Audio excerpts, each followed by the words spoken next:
So better than Ninja Turtles? Oh, fuck yeah. Expendables 3. Okay, yeah, the third film in this franchise that has really no meaning at all. Other than to see our favorite action heroes kick some ass. That's really... Which I thought they were going to get away from in the middle of this movie, but thank God they went back to it. Like, the second act of this movie, like, basically, we kind of get rid of the old guys and we bring in these new kids and we get Emma I'm sitting there... Twilight. And, oh god, yeah, freaking Kalen Lutz. I'm sitting there going, you know, when you take out the old people and you bring in these new kids, it kind of takes away the point of going to see one of these movies, doesn't it?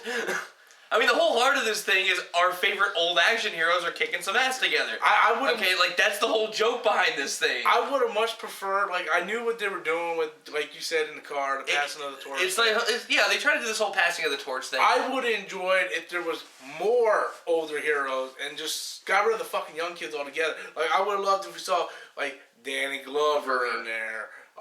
That's on Jackie Chan. You know, Martin Lawrence or Will Smith. Like, no, Will Smith would never fucking do it. No, he wouldn't. He's a fucking prick anyway. But, you know, I mean, so maybe Denzel Washington.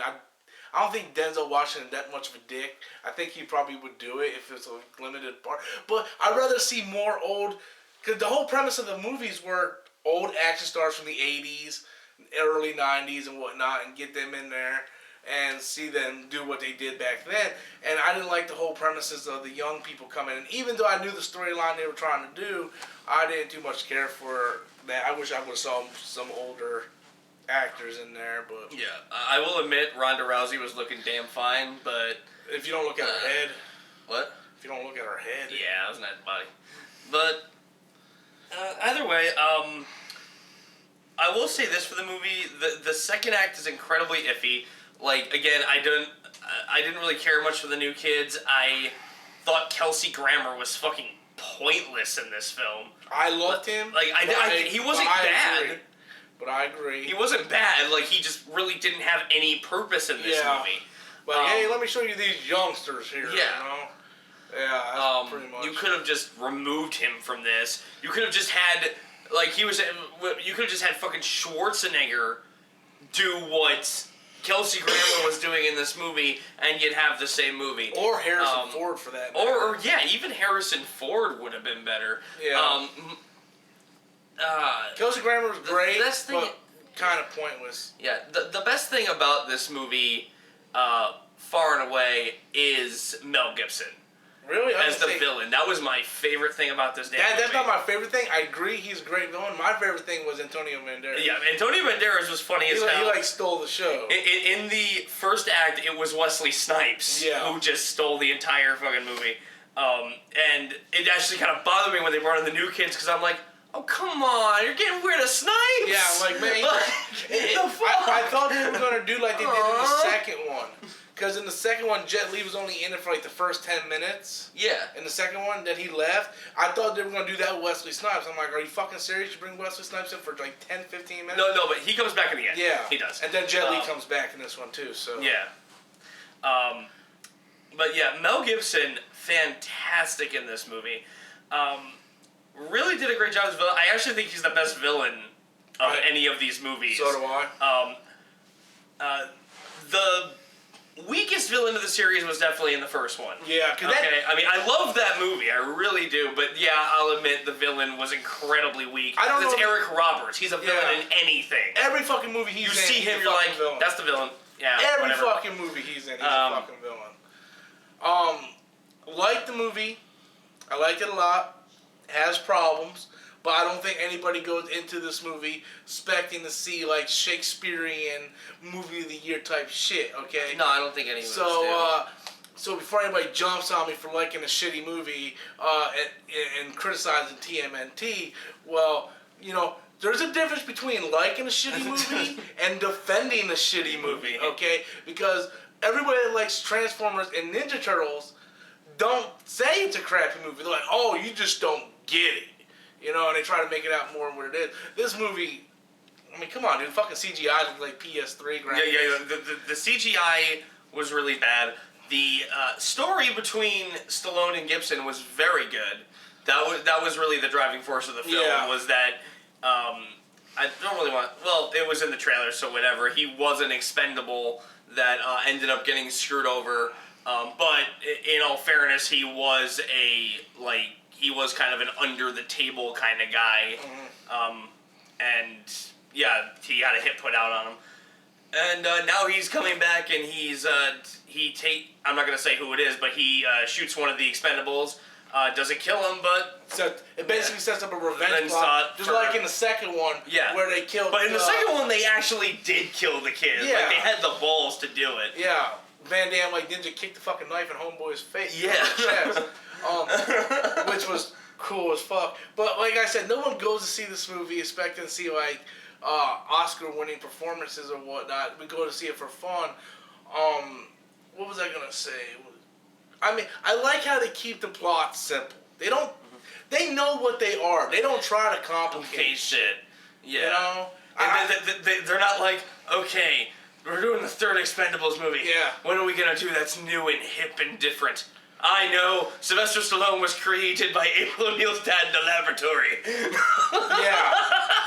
April named all the members of the Expendables. It's like, you ever wonder why they have weird names? Caesar, Christmas. She used to It was babysit April them O'Neil. all. Yeah. She used to babysit them.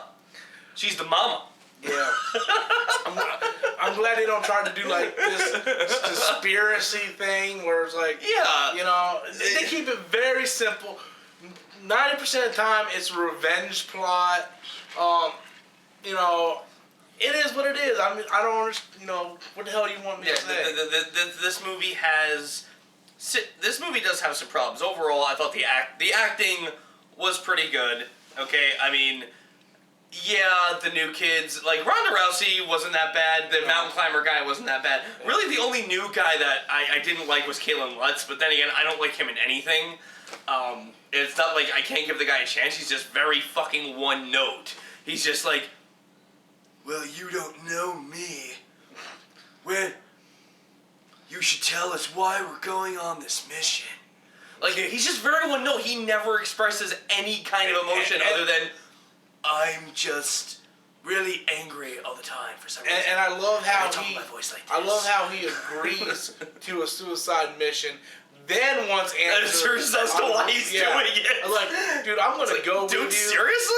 I'm gonna go with you, and I will sacrifice my life for this mission. And I won't ask for another 3 hours while I'm doing it. Yeah. But on the way there, I want some answers. You know. Okay. I don't really think there's much else to say about it. I mean, it's what you would expect. Yeah, it's exactly what you were expecting. The action is fun, even though the CGI is crap. You have over-the-top stunts that's almost impossible to happen. Yes, they do make Arnold say probably his most famous line. They finally have him say it. Twice, by the way. Yeah. In 2 different ways, they have him say that line. Yeah, which was great both times. It was really funny both times. Harrison Ford got to kick some ass in the end, in a chopper, which was fucking badass. It was kind of like, it was funny because like he's in this thing and then I think I heard you say, where the hell's Chewie? Yeah. Where the hell's Chewie? Put Peter Mayhew in there for like a couple seconds. That's pretty gangster. Yeah, I mean, it feels good to go in and actually enjoy a movie because after last week with TMNT, it was like, but when you set the bar so low, you know. When you set the bar so low that Dragon Ball Evolution looks like a step up, alright, you've got a bad movie. I didn't say it, people. I'm gonna get like. I did. I'm gonna get like 20. I did. When did that movie come out? That movie came out like 5-6 years ago. People are still fucking commenting on that damn movie. Like, let it die, people. Let it die. Okay, but yeah, TMNT really did make that movie look good. Yeah, I think it actually helped Expendables releasing after that. Yeah. It's like, oh god, we need something to get that taste out of our mouths. Yeah. Expendables, thank you, Stallone. Stallone has written all of these movies, but this is the one where he had some help. And actually, in my opinion, this was the weakest of all of them, but that doesn't mean it's bad. Okay, if I had to give it a rating, I'd give it like a B minus. Okay, again, it's got some problems, but it's the one I was expecting. I had a good time. The actors were really good. Antonio Banderas and Wesley Snipes were great new additions to this cast, as was Harrison Ford. And yeah, the humor was really funny. I liked the emotional connection between Stallone and Gibson. I mean, it's everything I thought it was going to be. I mean, I don't have any complaints about it, really. Yeah. I mean, just, the standard bullshit, It's a simple B minus movie. Yeah, I give it a 6, 7. If you want your mindless action fix, here you go. To me, like, all the Expendables movies were a one-time view for me. I never seen them more than once. Seen them all in theaters, though, and I enjoyed them for what they were, but I never bought them on Blu-ray, never watched them on Netflix. I seen them in theaters. That was enough for me. That was it. The only Stallone movie I've seen recently twice was Escape Plan. I seen it with you in theaters. Yeah. Why did that review never get released? Explain to the viewing public. I think I was busy. Hey man, I'm sick. Because we filmed that like a year ago, man. It's still not out. But yeah, I seen Escape Plan with you, and then when it came out on DVD, I rented it in the red box because I wanted Autumn to see it, my wife. But that was like the only Stallone movie I seen double, of his newer stuff. Rocky, Rambo's. I seen those a million times. But to me, Expendables 3. Give it one-time view. If you want to wait for it to come out on Blu-ray, rent it, wait for it to come out on Netflix. It's not something you have to rush to go see. No. But, I mean, if you're It's a good time. Yeah. If you were born in the age where we were born in, you're going to like it. If you're one of these new kids that were born in, 95, 2000, you ain't going to care. Yeah, you're not going to give a shit about this. So go see TMNT because that's what you guys like. So, I shouldn't have said that. That's very... No, that was kind of dick. But you know what? All right. I apologize. Yeah, we'll let that one slide. Even though it's kind of true. But, it's true, but it ain't right. Yeah. All right. So let's just close this out. Yeah. So final word, I say it's a rental, one-time view. You. Okay, me, just either a rental or a matinee. No reason to go pay full price for it, but again, if you just want a fun time at the movies, this is for you. Yeah, and the third act is really when it starts picking up. Oh, hell yeah, the third act is badass. Yeah.